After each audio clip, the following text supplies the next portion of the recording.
They eat leftovers from human dead bodies. They drink in a bowl made of human skull. And they wear ash from a human pyre. Known as the followers of Lord Shiva, these are the Aghoris. A place considered dreadful by others is home for Aghoris, the Hindu cremation ground. Out of the various sects of Hindu priests, the most extreme and the most feared of all are the Aghoris. The term Aghori is derived from the Sanskrit word Aghor, which has various meanings. Aghor means not difficult or non-terrible in one perspective, and on the other, it means absence of darkness. Aghor implies a simple and natural state of consciousness in which there is no fear or disgust. But on the contrary, the Aghoris have rituals that are seen as being disgustful and are feared by common people. उल्टी खबड़ी उल्टी ज्ञान माँ बुद्धि बाप सतन बच्चा कच्चा सब ईमान खबड़ी चेतन खबड़ी ज्ञान माँ बुद्धि बाप सतन बच्चा कच्चा सब ईमान.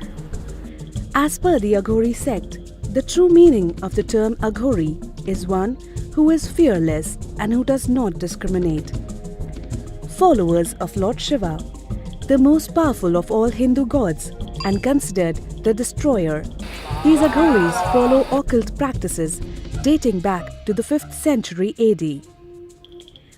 India is a land of various sects and religions. Out of its vastness of beliefs, the sect known as Aghori or Aghori Sadhus is unique. Aghori Sadhus are associated with cannibalism and rituals using human skulls and animal sacrifices.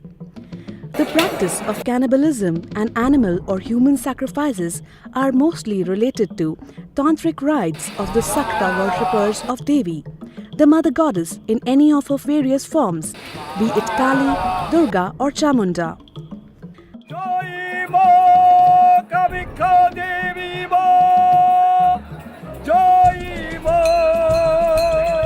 The Kamakhya temple, situated on top of the Nilachal hill in Guwahati in northeast India, is the center of widely practiced powerful tantric or black magic cult in India. Legend has it that the temple of Kamakhya Devi, consort of Lord Shiva, came into existence when the Lord was carrying the corpse of his wife and her yoni, or the female genitalia, fell to the ground at the spot where the temple now stands. The Ambubachi Mela, the second largest religious congregation of people in the world, is held at the temple every year during monsoon, as the devotees believe that the goddess Kamakhya goes through her menstrual cycle at that time. Therefore, the temple remains closed for 3 days. On the 4th day, the temple reopens, and thousands of devotees and sadhus of all sects make a mad rush to receive the unique and highly powerful prasad, which is small bits of cloth, supposedly moist with the menstrual fluid of goddess Kamakhya. Many of the Aghoris come here during this time before starting their initiation for the blessings of goddess Kamakhya.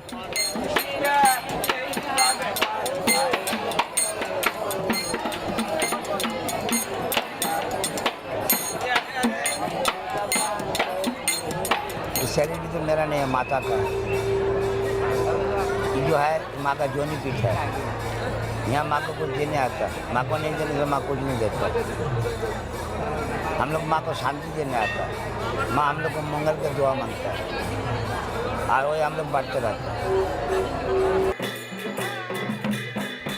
The life of an Aghori sadhu is not easy.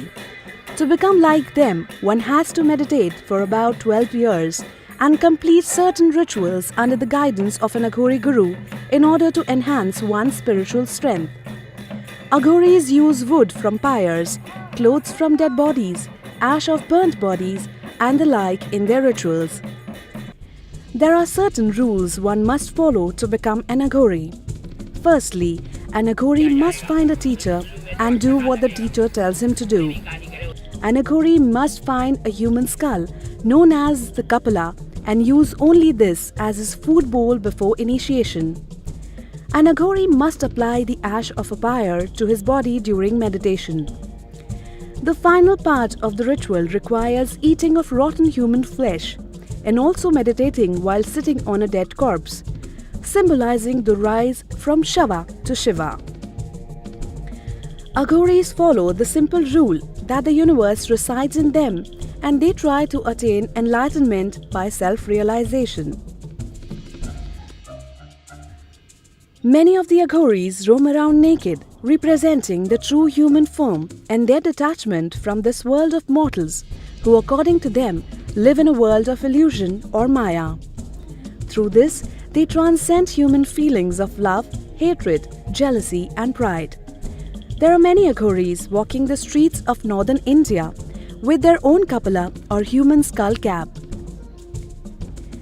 These Aghoris eat things like rotten food, leftover food from garbage dumps, animal feces and animal urine. They regularly perform their rituals to attain the highest level in Aghoratva, the enlightenment. Aghoris believe that God exists in everything, whether it is cow dung or food. Nothing is unholy or inauspicious for them. Everything is sacred. They gain their powers by doing things that are considered unholy or unclean by society. The more they blur the line between clean and unclean, holy and unholy, good and bad, the more powers they get. With no family to call their own, with no home to go back to, and with no community to belong to, the Aghoris roam freely anywhere they want to, without worrying about food, clothes or a place to rest. For they know that wherever they go, they will find a home in the Shamshan Ghat, the cremation ground. The Aghori Gurus believe that a true Aghori should break all ties with family and friends and all earthly possessions.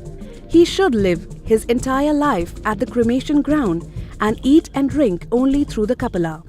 शमशान चेतन भाई चंडी मसन भाई चंडी अत्राय नमस्ते नमो नमो हर हर महादेवाय नमो.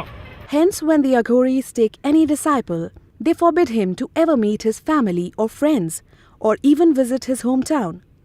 The Aghori Gurus believe that meeting one's family after the initiation defiles a sadhu and diverts him from his path of devotion. Aghoris are distinguished from other Hindu sects by their alcoholic and cannibalistic rituals. Smoking opiates on a regular basis through chillums or pipes is a common practice through which they claim to follow Lord Shiva. Being intoxicated helps them to let go of their connect with the world and leads them onto the path of devotion. The Aghoris, feared by others and yet embracing their outcast status. The Aghoris of India, with rituals and powers beyond the human imagination, with mysterious practices, but also with the philosophy of a simple, unfettered and uncluttered life.